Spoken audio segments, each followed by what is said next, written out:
and welcome to AFD TV. I'm your host, Brian, and I'm here with Dr. Sam. And today we'll be talking about a hot topic in teenagers, bullying. Dr. Sam, what can you tell us about this topic? Thanks, Bray. That's a great question. It's becoming more of an epidemic, especially with the internet age. There's probably more interactions nowadays that is less personal, and people are having fewer social skills, so bullying is definitely an issue. Mm-hmm. So is there any kind of precautions that you can suggest that a teenager would take, or a parent that has a teenager that's online? That's a great question, and number one is it's never too early. Bullying can even happen for kindergartners. Wow. And so if we wait till our kids became teenagers and hit puberty, then we're really behind the 8 ball. There are 5 R's for bullying that we talk about in the medical field. Number one is recognize what's happening and listen. Listening with teenagers is going to be harder. Listening to your kindergartner is going to be easier. It's going to be simpler. They're going to want to talk to you. And so number one is to recognize what happens and listen. Number two is relate to the school. It's good to talk to the teacher privately, especially when kids are younger. There's really not much of an issue as when kids are older, teenagers, for the whole tattling thing. It is important to report incidents.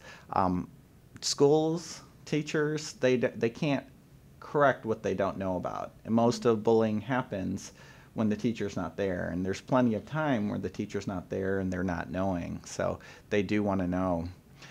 Record what happened and how it was handled, so that way you can work with the school as a team. I mean, we all live busy lives and it's hard to remember everything, but just kind of keeping a little record, and ideally just by writing things down, we'll see progress and see that it's getting fewer and far between. And when kids get down because of bullying issues, we can say, but look, it's been a year and a half since since your last spell, and that's actually good progress. The next two are extremely important, which is role play at home. Basically to desensitize kids to what their hot buttons are and use humor to offset. It works much better than fists, works much better than being caught in the deer in the headlights.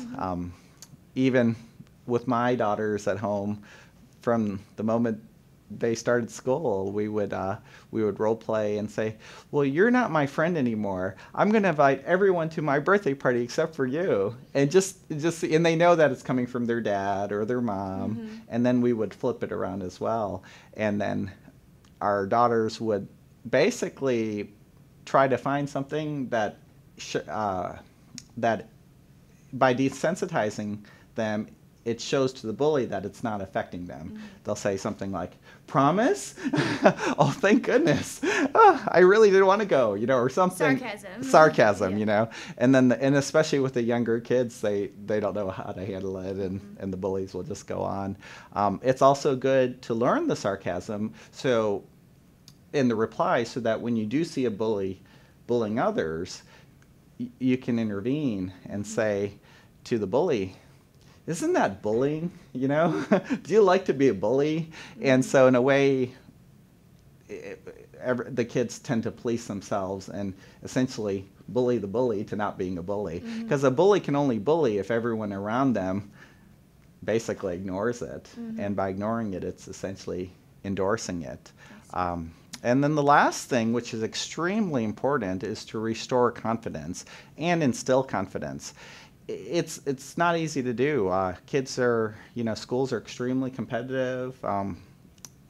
People start Kumon and start reading and writing before they even enter preschool. They start doing ballet and soccer and travel soccer by the time they're kindergartners. And if you really want to compete against other kids who are extremely skilled in what they're doing, it's not easy. I mean, nobody wants to be the bench warmer. Everyone wants their moment to shine. There are ways out there, such as what you do, dance. It's a very individual sport.